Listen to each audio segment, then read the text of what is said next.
None of us, I imagine, slept very heavily or continuously that morning, for both the excitement of Lake's discovery and the mounting fury of the wind were against such a thing. So savage was the blast, even where we were, that we could not help wondering how much worse it was at Lake's camp, directly under the vast unknown peaks that bred and delivered it. McTighe was awake at 10 o'clock and tried to get Lake on the wireless, as agreed, but some electrical condition in the disturbed air to the westward seemed to prevent communication. hppodcraft.com.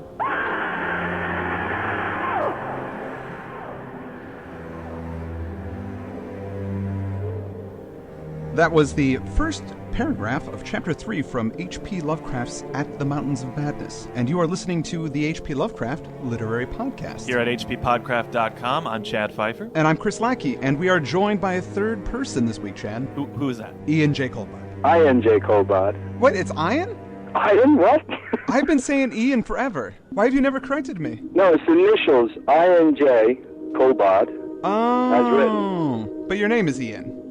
Yeah, my name is just Ian. Oh, God. Well, now Ian and I have had this discussion before, actually, because I was saying why do you use I.N.J. instead of Ian, and it's because you just don't like your first name, which I'm the same way, right? Because Chad is always the mean frat guy in the movie, or the dopey jock. But I don't understand why you don't like Ian, because I think Ian Curtis, Ian Fleming, that's a cool name. Yeah, I don't get those connotations when I think of the name. I don't know. It's just one of those things.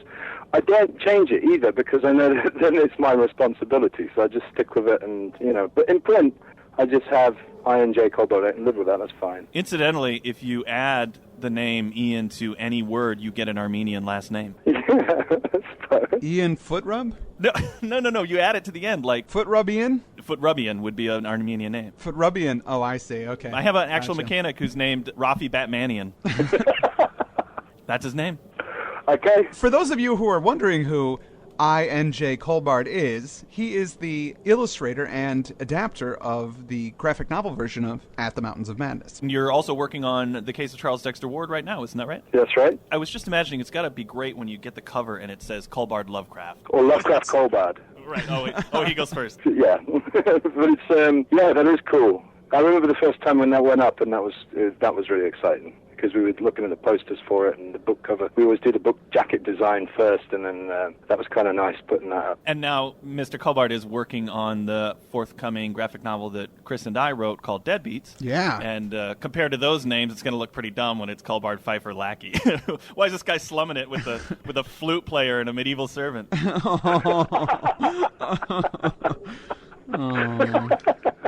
I just want to say the opening reading that we heard, we once again have the talents of the actor Joe Freya on the show. Yeah. He's going to be doing our readings for us. And also we're, again, using the music of Reber Clark. Glad to have them along for our journey. Now, Right. Where did we leave off, Chris? So the story so far, William Dyer, a geologist, and a group of scientists are on an Arctic expedition. They've found some fossils, specifically fossils of a complex life form back when there shouldn't have been any kind of complex life forms. Right, the second group that split off, Yes, exactly. led by Lake, found that, right? Right, yeah. So they split off into two groups. The second group found that.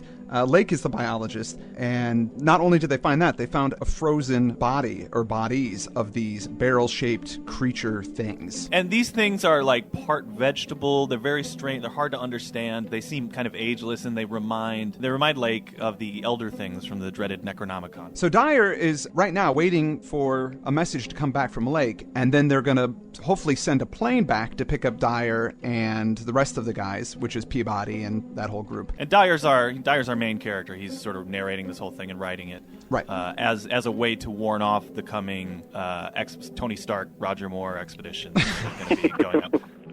Now, Dyer's group is super excited to hear more from Lake's group. The things that he's been sending, as we heard in the last episode, the messages that he's been sending are really incredible. I mean, this is going to mean all of their careers are made. Yeah. It's insane. They found the greatest mountain ranges in the world. They found prehistoric beings that shouldn't have existed, that were highly evolved. And Lake had been dissecting one of them, I think was one of the last messages we got over the wireless. But now, as we get into the third chapter, they keep trying to reach him throughout the day, and they can't get a hold of him. They wait for Lake to contact them, and he doesn't, and they start to get worried, and then it's by 6 o'clock the next evening. they call the home base, which is back where the boats are, and they say, we've got a problem. They have one plane that they held back for an emergency, and they're like, this is the emergency. We need to go find out what's going on because we can't get a hold of these guys at all. And it's especially troubling because Lake has the other 4 planes, and all of them have great wireless communicators, so there's no reason that they shouldn't be able to hear from them. So they decide at 7:30 in the morning the next day, they're going to take off, and 7:15 a.m. the next day, January 25th, and they're going to fly to this new excavation site. They're going to fly to the camp that Lake had set up to find out what's going on, and so they take off with 10 men, 7 dogs, all the supplies they might need. Actually, during this passage, too, we learned that as they take this flight, Dyer's saying, this is the part of the expedition that changed my life forever. And we learned that he's 54 years old at the time of the expedition. Right. And that was when he lost all sense of peace and balance, which made me wonder, and I know it's not happening now, but who was Tom Cruise supposed to play in that? William Dyer. He was going to be playing William Dyer. That's what I've read. Well, Tom Cruise is pretty old. I mean, he's not that far off of 50. Sure, I just thought maybe they'd tousle his hair and have him as Danforth. That's what he would insist on. Over the 4.5-hour flight it takes them to get to Lake's camp, they start to see the things that Lake had been reporting. The sailor Larson was the first to spy the jagged line of witch-like cones and pinnacles ahead, and his shout sent everyone to the windows of the great cabin plane. Despite our speed, they were very slow in gaining prominence. Hence we knew that they must be infinitely far off, and visible only because of their abnormal height. Little by little, however, they rose grimly into the western sky, allowing us to distinguish various bare, bleak, blackish summits, and to catch the curious sense of fantasy which they inspired as seen in the reddish Antarctic light against the provocative background of iridescent ice dust clouds. In the whole spectacle there was a persistent, pervasive hint of stupendous secrecy and potential revelation, as if these stark nightmare spires marked the pylons of a frightful gateway into forbidden spheres of dream and complex gulfs of remote time, space, and ultra-dimensionality. I could not help feeling that they were evil things, mountains of madness whose farther slopes looked out over some accursed ultimate abyss. That seething, half-luminous cloud background held ineffable suggestions of a vague, ethereal beyondness, far more than terrestrially spatial, and gave appalling reminders of the utter remoteness, separateness, desolation, and eon-long death of this untrodden and unfathomed austral world.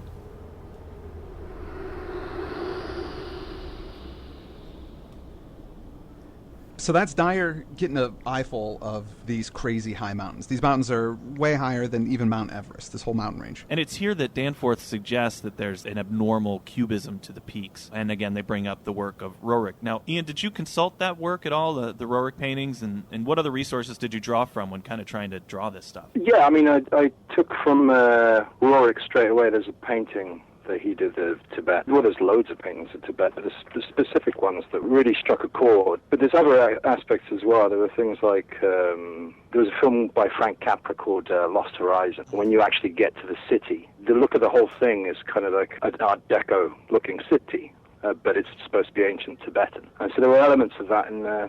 Right. One of the first things they see of this ancient civilization up in the mountains is they see these huge cube-like temples, and that was just basically a box stuck on the side. The whole idea of that was that it was an odd geometric shape against something that was a natural formation. Right. And it's also suggested here that perhaps this is the plateau of Leng, which we've heard before. Yeah, which was supposedly in Central Asia. But right. now he's changing his mind that maybe it's not Central Asia. Maybe this is it. This is the plateau of Leng.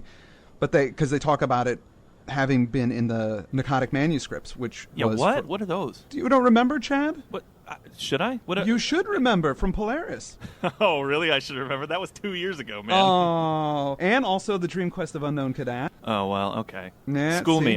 Bring it. Tell me briefly what those are again. Well, they're just these really ancient documents that were from this prehistoric civilization that were aliens. Remember the Eskimos came and killed them and did all that stuff? Sure. To the people that wrote the Pnakotic. They're supposed to have records of prehistory. So they were written by some guy, Darcy Pnakotic or something? No. I don't know. No. You know what? The reason I don't remember is because it comes up again and again, but there's no real fleshing out or explanation of what these things are. No, other there than isn't. That they're obscure, esoteric, and ancient. And again, here he mentions he's sorry that he had read the Necronomicon, and he's sorry he talked to Wilmarth so much. So he speaks about Wilmarth, who was the protagonist in A Whisper in Darkness. So in this journey, as they're scaling these giant mountains, they also have a sort of polar mirage of a cyclopean city. That's how he explains it, as a mirage, but it's not actually a mirage. It's well, real. yeah, we'll find that out later, but as he sees it right now, it's some kind of reflection or image or mirage that a few of them see, and it's the city that has no architecture known to man, right? Yeah, that's correct. In the adaptation that you do, you sort of reveal this when they're going up later, as opposed to now in the story, which is sort of the first time that they see it. Yeah, I mean, that was much more influenced by the format that I was telling the story, and you have this mechanic in comics, which is essentially just turn a page, a reveal, and you get the money shot. Right. And so what I wanted to do was just save that until we actually go over the top, and then you have this big, vast reveal as they would see it. Yeah, and I think that's definitely the right choice. Here, I think what Lovecraft is trying to do is show them something that's crazy, but allow them to think it was a mirage, so that when they do actually see the real thing, it shatters their minds that much more. This is real. Right. Structurally, with this story, there's a lot of forward and backward at time. That's the hook he uses all the way through the story structurally. They land at Lake's camp. This is the last time that McTighe sends an uncensored wireless message. Oh, right. And he explains that this is what we started telling people. That, first of all, there's 11 people dead, and Gendy, who is one of the grad students, is missing. Mm-hmm. Yeah. Gedney. Yeah. Oh, Gedney. I'm sorry. Gedney is missing. They only say that one of Lake's men must have gone mad, but they don't really go into it. Right. And he suggests here the plane shelters were crushed, the planes themselves are blasted, the dogs are gone. From the wind. There was the terrible windstorm. That's what they say caused it. Yeah, and I do think that it has that appearance that there was some terrible windstorm initially. There's a lot of suggestion here in Chapter 3. He mentions that Danforth and he took another expedition. When they came back, they withheld the details to the people they went out there with, he and Danforth. And they decide, as soon as Danforth and he come back, they decide best course of action is to head back home as soon as possible and discourage anybody else from coming out here. Mm-hmm. And he concludes this sort of preview chapter by saying, "So I must break through all reticences at last, even about that ultimate nameless thing beyond the mountains of madness."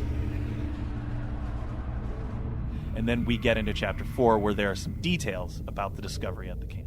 Honestly, this chapter, it didn't need to be a whole chapter. It's just kind of giving you a light version of what happened, and then he tells you what happened. It seemed to me to be a little windy. This is the part where the story slows up a bit. I think everything's been going at a really good clip and really good pace up until then. He starts going into this pattern, as Ian was saying, where he'll introduce something and kind of give a sketch of it, and then go back and then repeat it again with a little more detail, and he goes back and forth like this for a while. But also, we have to remember that the story originally was in chapter 4.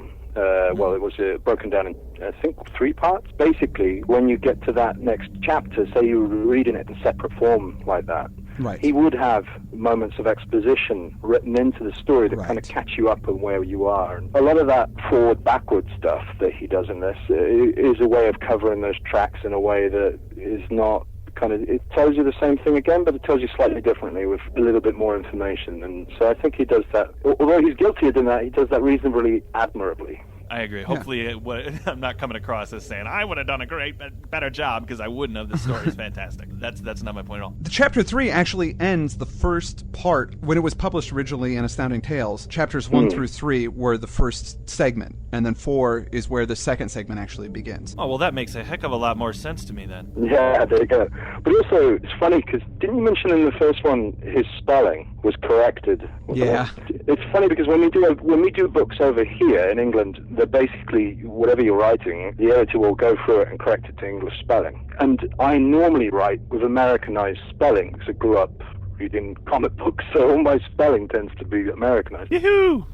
And things like color makes way more sense. I have no idea why there's a U in it in English. I've never quite understood that. And we dropped the U from emperor, so I don't get why we've still got it in color. But there's little things like that, and it tends to be the more phonetic something is, I'll go for that. I'll go towards them. So my spelling in the book was corrected into English, whereas his was being corrected into American. Oh, really? The other way around.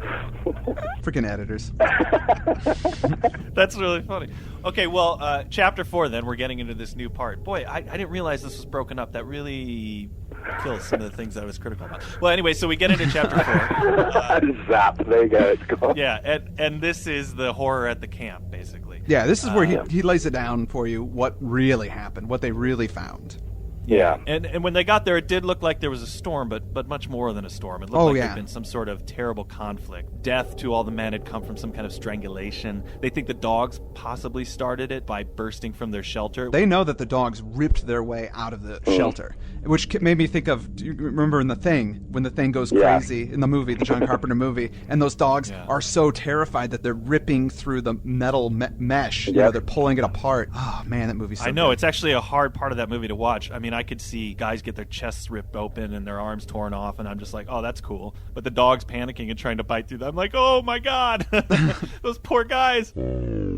So it's just a big mess out there. It's like a really graphic murder scene. It's a real mess. All the drilling equipment is wrecked. Everything has been messed up extremely. Yeah. And this is the crazy stuff.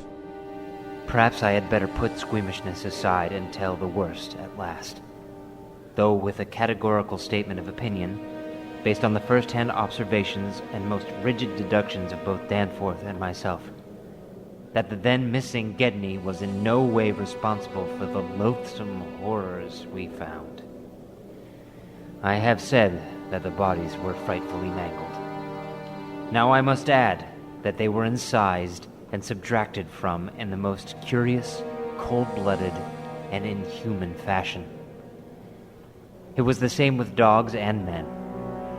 All the healthier, fatter bodies, quadrupedal or bipedal, had had their most solid masses of tissue cut out and removed, as by a careful butcher, and around them was a strange sprinkling of salt, taken from the ravaged provision chests on the plains, which conjured up the most horrible associations. The thing had occurred in one of the crude aeroplane shelters from which the plane had been dragged out, and subsequent winds had effaced all tracks which could have supplied any plausible theory. Scattered bits of clothing, roughly slashed from the human incision subjects, hinted no clues. It is useless to bring up the half-impression of certain faint snow prints in one shielded corner of the ruined enclosure, because that impression did not concern human prints at all, but was clearly mixed up with all the talk of fossil prints which poor Lake had been giving throughout the preceding weeks. One had to be careful of one's imagination in the lee of those overshadowing mountains of madness.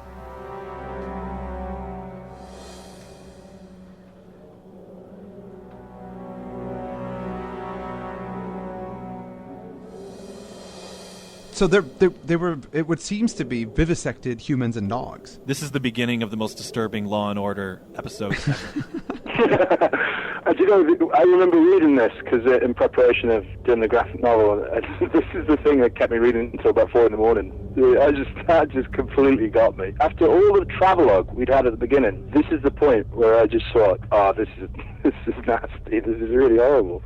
It's one of my favorite devices in horror when you arrive somewhere and you say something horrible happened here and I'm not sure what it is. Yeah. I also quite like the way that he basically has Gedney set up as a possible culprit in the whole thing. I mean, he could have gone mad. He might have run off with the sledge and, he might have gone crazy and killed everybody, but it's not physically possible for one man to have done half the things that were done in that camp. But I like the suggestion that they put in there because it's the thing that a rational mind would leap to, in that circumstance. They wouldn't think it was anything other than somebody gone crazy. Because initially they blame the dogs, and then they're entertaining the notion it might be Gedney. And it's such a craze. Why would he have done? Lake's anatomical instruments are missing, but there's evidence that they were carefully cleansed for some reason. And there's also the salt around the bodies. What's with the salt? That's what I want to know. I don't understand what that is about. You're kind of thinking cannibalism, or no, not that he's sitting there with a knife and fork and a napkin tucked in. And I didn't know if either of you guys had read. Maybe they use that salt in old medical practices of some kind? Yeah, or? sure. I mean, it's a way to preserve and drain the fluids from bodies. So, in mummification rituals, the first thing you do is take the body and pack it in salt for 40 days. And that would slowly pull all of the fluids out so that it would preserve tissue and preserve skin and that sort of thing. Although the cannibalism thing, that's a great... It's a great idea. One of the things that was in Chapter 3 that we sort of skimmed over that they bring up again here is that there are missing bodies. The bodies of the things that they found are not here except for the 6 that were badly damaged. And they've been buried with snow tombstones basically put above them that are shaped as the 5-pointed stars, which are similar to these 5-pointed star things made out of that green limestone that they found. Yeah, the soapstone. Yeah, they found pieces of that here in the wreckage. Still, there's still some soapstone around. But yeah, if he'd gone crazy, he went crazy in a pretty specific, strange way. Why did he bury those specimens? Exactly. And they also this is one of the lines that I thought was really funny, too. They found a jarringly comical heap of tin cans pried open in the most unlikely ways and at the most unlikely places. What? Yeah, I imagined them like ripped in half. Yeah, but I would say it's comical. Like, what in the world would be? How could you open up a can in a comical fashion? I'd imagine he says that's a hilarious way to open a tin of beans. Exactly. I mean, I just imagine the guys pick it up and they go, "Oh, somebody didn't know how to do this. Look, they took a big bite out of the side," and then they start laughing, and then they just start crying. Yeah, I like that line a lot too. But you also have earlier on when Lake is in that cave and he finds all the debris on the base of the cave, on the cave floor, and he picks up a bone and he has a very perfect hole going through it, as though it was speared by something. I almost imagine this alludes to that again, that they have some means. I don't know, maybe they got a Swiss Army knife built into all those tentacles, but they essentially can open stuff.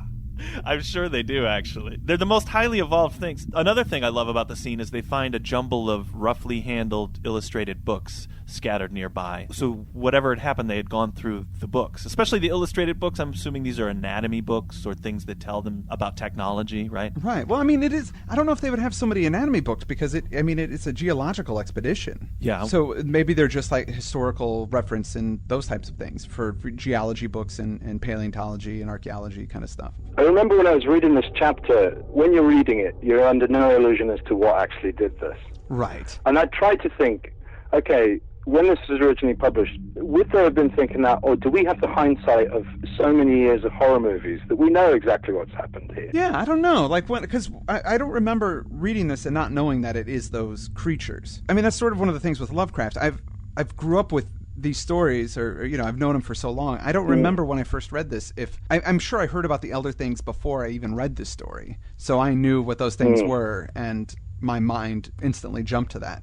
But I think trying to objectively look at it, Lovecraft does a good enough of a job of throwing out options. Like, it's probably Gendy. Gendy went crazy, but why would he go crazy in this way? And he's tipping his hand just a tad, and you think, well, maybe it's this, maybe it is that. And I think it's really well done. I do too, and I think that actually, it's a good question if people would have immediately said, well, it's the Elder Things. I think they would have. I think the reason that this is particularly effective is if they were just monsters and they killed everybody, that's fine. But it's that they investigated things. Right. Almost like men investigating a civilization they didn't know about. They have done some kind of preservation. They've taken things like the gasoline stove. They were using matches. There's matches all over the place. Like, they were figuring those out. There's this aspect of what are their goals? It wasn't just to murder the people who had captured them. Maybe it was self-defense. Or the nature of what happened and what the goals of the other are is hard to figure out. And that, to me, is the horrifying part. Yeah, absolutely. I could see that. But also between the characters, there's a real sense of them looking at the situation and not wanting to say what it is that has clearly happened here. But let's just, they jump into other rational explanations. But I think what's interesting is the fact that they kind of, it's like that bit we're not going to talk about. We're not going to address that right now because that's crazy talk.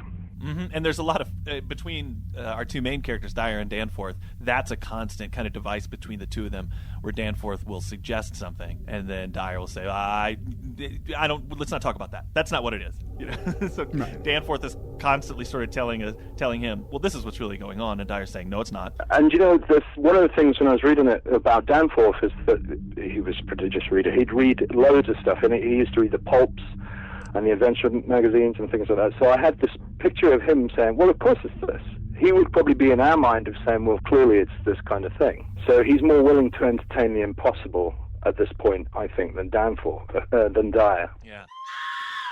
After being confronted with all of this terrible stuff, they bury the human parts, they bury the canine parts. And one of the dogs is missing as well, I believe. Gendy and one of the dogs is missing, as well as some sleds and a sled and a few other items. Yeah. So they think they're trying to find Gendy now, and Sherman and Peabody go for a flight, and they try to fly around to see if they can find out where he went. Right. And they don't. Yeah, they assume they might find him just roaming around with some lipstick on, shouting crazy things, but they do not.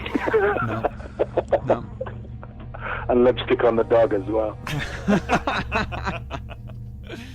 Well, finally, they, in the midst of all this scientific exploration and the sense of adventure does still prevail to an extent, and they figure we're here, we might as well investigate some of the things that Lake was reporting back. So it's decided that Danforth and Dyer are going to try this first.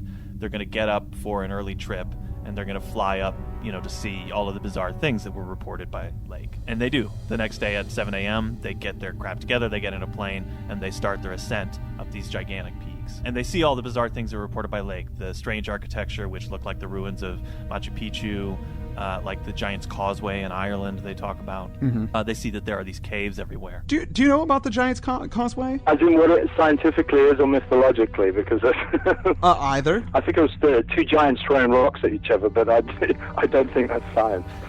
I haven't seen it. I don't know exactly what it is, but from the description that I read, it was lava that cooled and cracked into these hexagonal patterns, which is pretty weird. They look like stepping stones, but all at varying height. Right. And there's loads of them, and it does look like it was a sort of deliberate form. Somebody had actually chiseled that out rather than it being a natural formation. And I think because of that precedent that these guys are initially, before they see the city, when they just see the cube-like structures in the mountains, are just say, okay, well, this could have happened naturally somehow. There are symmetrical things that happen in nature. Very specific geometrical shapes can evolve or can erode into being, right? I think he mentions in Arizona rock formations as well that almost look as if they were created on purpose, but they're not. Mm-hmm. Yeah, and there's also stone forests. Oh, right. As well. Have you heard of those? I think it's Sing National Park, which I might be completely wrong on that. But if you look up stone forests on a search, they're really unusual rock formations, but very spiky. I use that as the basis actually for the mountains themselves, because this kind of like this idea that they were very long. And I looked for actual rock formations to see if that that would ring true for something that Dyer was looking at and say, well, this has happened somewhere else in the world. And this is in this book, he does that from the moment he sees those striated edges on the triangular print. He keeps rationalizing it in some way. And with, as in it being a sort of like a pressure ridge or something like that. So he does that all the way through. And for him to do it at this point, totally expect him to keep rationalizing at this point. Well, at this point, they're making their descent. They're finding a place to land once they get up into the mountains, and then they get to see some crazy stuff. A few more feet of altitude, and we would behold that realm. Danforth and I, unable to speak except in shouts amidst the howling, piping wind that raced through the pass and added to the noise of the unmuffled engines, exchanged eloquent glances. And then, having gained those last few feet, we did indeed stare across the momentous divide and over the unsampled secrets of an elder and utterly alien Earth. Ooh, can't wait to talk about that in the next episode. Once again, I want to say thanks to Reber Clark for doing that sweet, sweet music. Yep, thanks to Joe Freya for providing our readings. And I want to say thank you, Ian, for taking some time and jumping on with us. No problem. Thank you very much for having me. Would you want to come back for more? Absolutely. So that'd be fantastic. How about next week? You want to jump back in with us next week? Or will you be absolutely, able to? That should be fine. Yes. Ian, where can we get your adaptation of At the Mountains of Madness? We can get it, you can get it, we can get it. It's available there's a distributor called Turnaround that deals with it for international markets, or it's due to be published in the US at some point. I'm not entirely clear when. I'll get clear on that for next time. And otherwise, it's available on Amazon. Yeah. Okay, well, I highly recommend that our listeners pick that up, and we'll put up a link for the purchase of that. It's a really great book, and It's great. we're so glad to have had you on the show. Thank you very much. I also want to thank Brooke Burgess for being our awesome intern, and Mike Mann for being our amazing web guru. And I think that's all we got for this week. I am Chad Pfeiffer. And I'm Chris Lackey. And I'm Ian Culbard. Or shall I say I.N.J. Culbard? It's however you want to do it. Yeah, whatever. And this has been the H.P. Lovecraft Literary Podcast. Now, Ian, you say at hppodcraft.com. hppodcraft.com. No, say at hppodcraft.com. Man, don't you listen to the show? At hppodcraft.com. Beautiful. Yay! All right. All right, we got Got it. it. I'm shutting down here.